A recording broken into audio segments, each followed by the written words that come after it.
Ty vole, já bych si koupil Bugatti, kámo, a odjel bych ti před nosem. Píčo. No ne, hej, tak kdybyste vy měli vykrást banku, tak byste udělali co? Čau, já jsem Kevin. Richard. To je trošku jiný kabátek, videí, to bude takový... Co to bude? Chill s Dumb Boys? Vymysleli se to takovou přefilkou, takže nečekejte žádný zázraky. No, tak budem se asi s váma chtít povídat, říkat blbosti, co se nám stalo včera, co se nám stalo dneska. Bude takový chillový, aby jsme si odpočili, abyste se vy odpočili. A abyste měli jak zabít svůj čas. Přesně Když tak. se nudíte doma. Zaprvé jsme vám chtěli říct, proč jsme vůbec netočili teď poslední 2 měsíce, ještě před prázdninama. Já jsem měl čas, tady ten pan Kevin neměl vůbec čas, takže to vůbec nešlo dát dokupy a tak, takže je to prostě úplně to bylo na prd, ale myslím si, že stejně jste ani by neměli čas na nás koukat, protože každý jsme něco dělal o prázdninách, víte jak. Takže prázdniny byly úplně totálně nabitý, ty vole, vůbec to nešlo. Ale před týdnem jsme si řekli, že to může zrovna zase rozjet. Doufám, že se nám bude tak na nás koukat, bude to fakt libový, jak se říká. No jasně, protože máme hodně plánů a opravdu je na co se těšit a hodně těch nápadů, co máme už i předtočený a všechno, co bude úplně bomba. Prostě bude šít. No a já jsem se vás chtěl zeptat, taky chodíte doma v botech, když jdete ze školy? On si přijde. Prostě v Americe prostě nic neřeší, prostě přijde, otevří si dveře, hodí si klíčky, ty vole, šů si furt na nohou, ty vole, chodí si, ty vole. Něco netrápí, ty vole. Pak se diví, ty vole, že tady má všude bordel, ty vole, tady za náma. Je to jak sválně oklizeno, aby tady nic nešlo vidět. Kdybyste viděli ten bordel kolem, nevadí. Radši ty vole ukázat nebudeme. Od toho jsem Dumbboy. Další věc, můžete vidět, tak si tohle nikdy nekupujte. Protože životní moudré, nikdy si nekupujte v fabot Číňanů. Sice mají teda za 2, jo, ale ty vole. Za to 2 to nestojí. No, vůbec se nemají chlazený. A není to dobrý.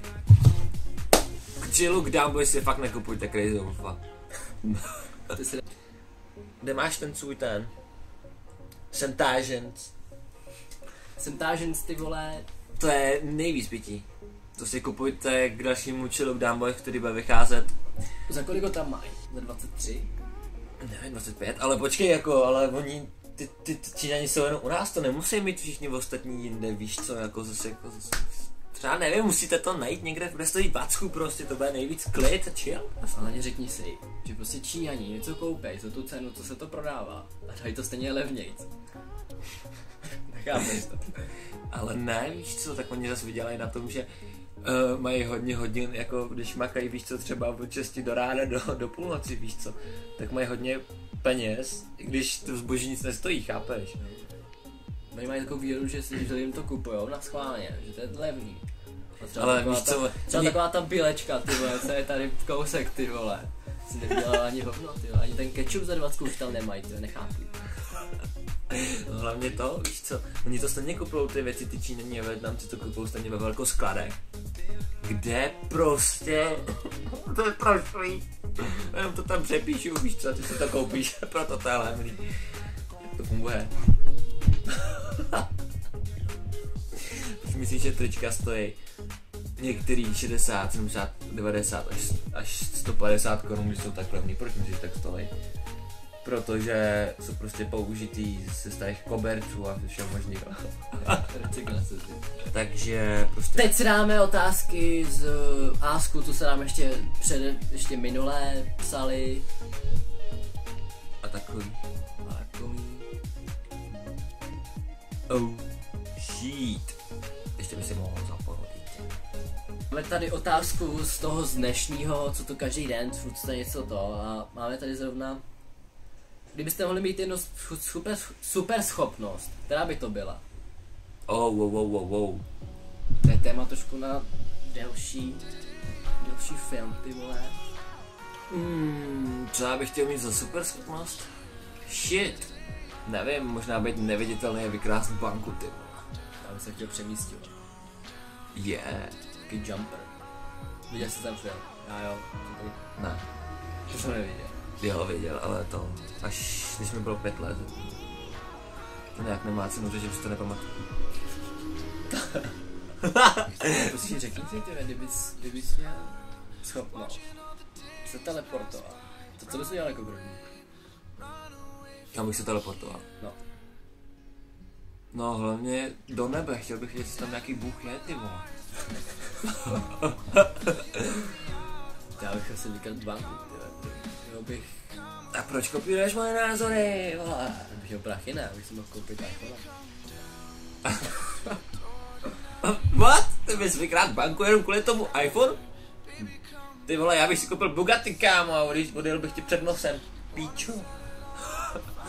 No ne, hej, tak kdybyste vy měli vykrást banku, tak byste udělali co? To by mě zajímalo, co byste dělali. Ne, počkat. Kdyby vy jste mohli být neviditelný, nebo co kdybyste mohli mít jakoukoliv super schopnost, tak byste udělali co? Do komentáře, ne. Bitch!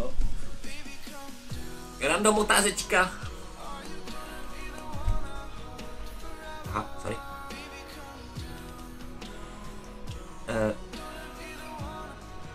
Jo. Pusu mu nedám nikdy. Je někdo, koho máš rád a nevyměnil ho? Koho bych nevyměnil? Nevyměnil bych svou mamku, tohohle šaška určitě a to je asi tak nějak, někoho asi nemám rád jako pořádně, já mám rád jenom sám sebe, víte co?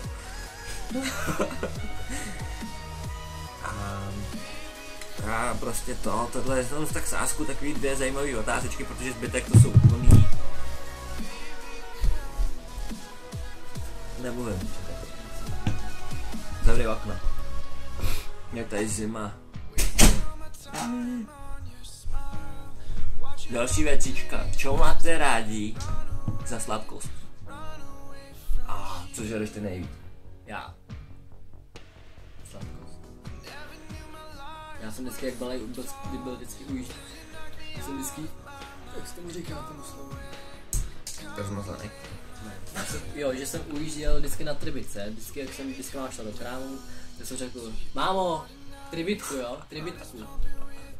Myslím, že jsem úplně nasranej, tyhle, když mi to třeba nepřenesla nebo tak. Mámo, tribitku. Co rád děláš, more? Co tam tak rád děláš, protože na tom smartphonu? Co jste more, bitch, mám další téma, kámo. Jaký? Další téma, jo. Co nás napadlo za další téma do našeho chillu, bitch? No, naše ujebaná doba na smartfonech.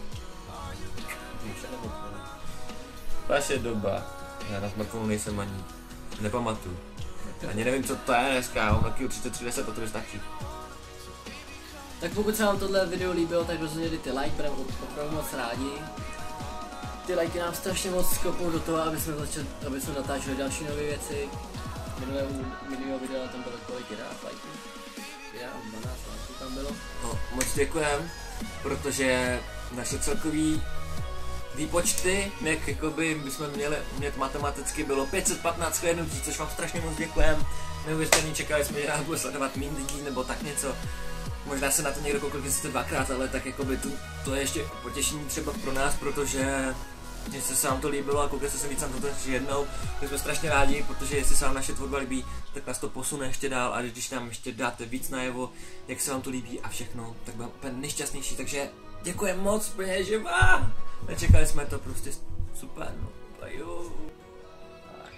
Tak jo, tak se mějte a mějte se. Čus. Čega.